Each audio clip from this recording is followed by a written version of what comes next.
नवंबर 13, 2025। संत लूकस का सुसमाचार अध्याय 20 कलम 38। वे मृतकों का नहीं, जीवितों का ईश्वर है, क्योंकि उसके लिए सभी जीवित हैं।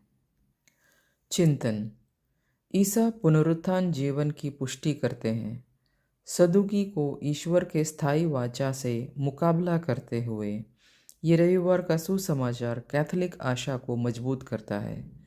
अनंत संगीत में जहाँ प्रेम मृत्यु से परे है, यह शोक मना करने वाले को सांत्वना देता है, हमें उनके लिए जीने के रूप में जीने की ओर आग्रह करता है।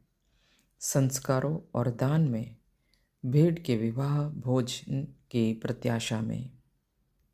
प्रार्थना। पुनरुत्थान प्रभु, हमारे पुनरुत्थान की आशा को दृढ़ कीजिए। संतों के साथ हमें भी आपके लिए पूर्ण रूप से जीने दीजिए। स्वर्ग के द्वार के माता मरियम के माध्यम से, आमीन। ईश्वर के हृदय में जीवित मसीह के प्रकाश में प्रिय बहनों और भाइयों, कल की चमक से भरी आंखों वाले युवा स्वप्नदर्शी, आज के तूफानों से जूझती जीवंत आत्माएं, वर्षों से भार और आश्चर्य को ढोते हुए दृढ़ हृदय और अनंत काल के धागों को बुनती हुई कोमल आत्माएं, सामान्य समय के इस 32वें रविवार 13 नवंबर 2025 को आप पर कृपा और शांति हो। जैसे ही पतझड़ के पत्ते हवा के आगे झुकते हैं, दुनिया को सुनहरे और लाल रंग के रंगों से रंगते हैं, हम लूका अध्याय 38 में यीशु के शब्दों की ओर मुड़ते हैं। वे मृतकों का नहीं, जीवितों का ईश्वर है, क्योंकि उसके लिए सभी जीवित है। ओह, ये कितना उज्जवल वादा है। एक दिव्य निश्वास जो अंतिमता की परछाइयों को दूर करता है और हमें पुनरुत्थान जीवन के असीम नृत्य में आमंत्रित करता है। यीशु, जो परलोक को नकारने वाले संशयवादियों से घिरे हुए हैं, दर्शन शास्त्र पर बहस नहीं करते। वे अब्राहम, इसहाक और याकूब की जलती हुई झाड़ी की ओर इशारा करते हुए घोषणा करते हैं। ईश्वर आज भी उन पर अपना दावा करते हैं, कब्र में गूंज के रूप में नहीं, बल्कि उनकी शाश्वत दृष्टि में जीवित लपेटों के रूप में। मानो प्रभु कह रहे हो, मृत्यु, सिम्फनी में एकमात्र विराम।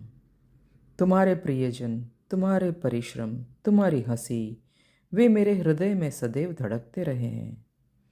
एक ऐसी दुनिया में जहाँ मूल्य क्षणभंगुर पैमानों जैसे पसंद, हानि, बहीखातों से मापा जाता है, यह सत्य हमें पुनः दिशा देता है। हम अपनी ही कहानियों में भटकने वाले भूत नहीं हैं। हम प्रिय हैं, ईश्वर की सांसों में सांस ले रहे हैं। इस श्लोक को अपने जीवन में स्थिर जल पर सूर्य के प्रकाश की तरह तरंगित होने दें। बच्चों, उस ईश्वर की कल्पना करें जिसने जुगनू और पहले तारे गढ़े। वे तुम्हें छोटी छोटी चिंगारियों की तरह नहीं, बल्कि बनते हुए नक्षत्रों की तरह देखता है। जब तुम तितलियों का पीछा करते हो या आकाश में राज फुसफुसाते हो, तो जान लो कि हर हंसी, हर आपका क्यों उसमें जीवित है। स्वर्ग के ताने बाने में आनंद बुन रहा है। तुम उस ईश्वर के लिए जीवित हो जो तुम्हारे भोर में आनंदित होता है। किशोरों, विकल्पों की गड़गड़ाहट और अनदेखे भविष्य के दर्द के बीच ये सुनो, तुम्हारे सपने स्थगित हैं, तुम्हारे दिल के टूटने छिपे हैं। वे शून्य में विलीन नहीं होते, जीवितों का ईश्वर तुम्हारे बनने को धारणा करता है, परीक्षाओं को ऐसे साक्ष्यों में बदल देता है, स्नातक स्तर की पढ़ाई के गाउन और वयस्क वेश से परे गूंजते हैं।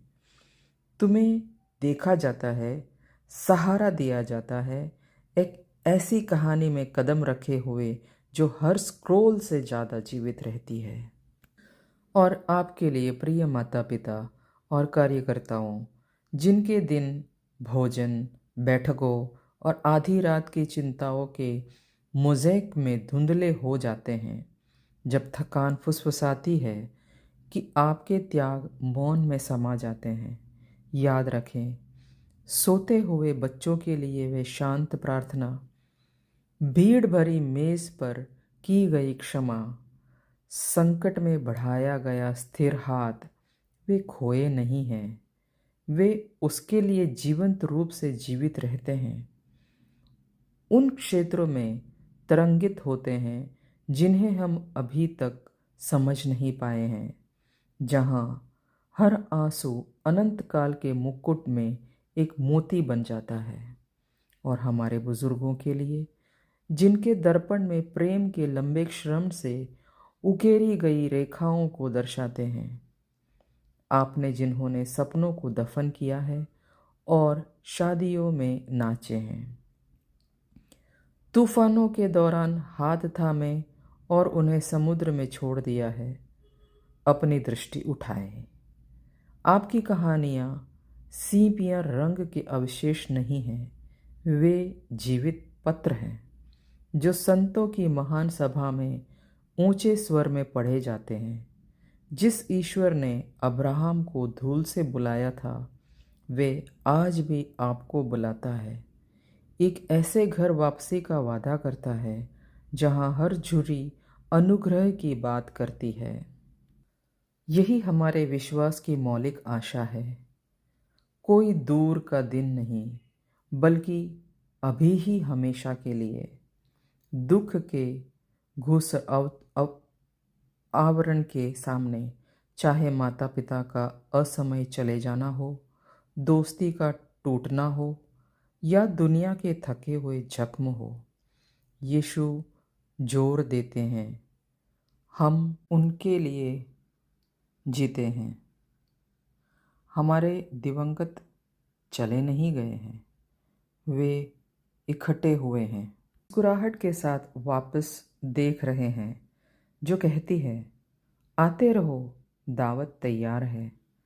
और अपने रोज़मर्रा के जीवन में अभिमान के लिए, योजनाओं के लिए, नियंत्रण के भ्रम के लिए हम नए सिरे से उठते हैं, उन संतों की संगति में जीवित होते हैं जो महिमा के शिखरों से हमारा उत्साहवर्धन करते हैं।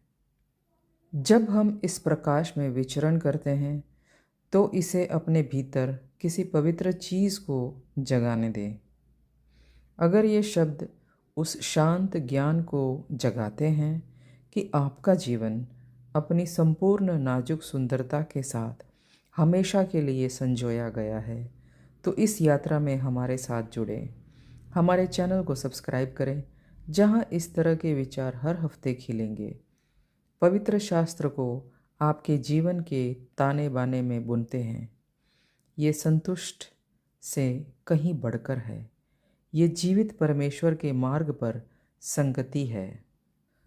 अब्राहम, इसहाक, तुम्हारे और तुम्हारे परिवार के परमेश्वर, जीवितों के परमेश्वर, तुम्हारी हर सांस में नया पुनरुत्थान फूंके। पिता के नाम पर जो जीवन के रचयिता हैं, पुत्र के नाम पर जो मृत्यु पर विजय प्राप्त किया है, और आत्मा के नाम पर जो हमारी आत्माओं को पुनर्जीवित करता है। आमीन।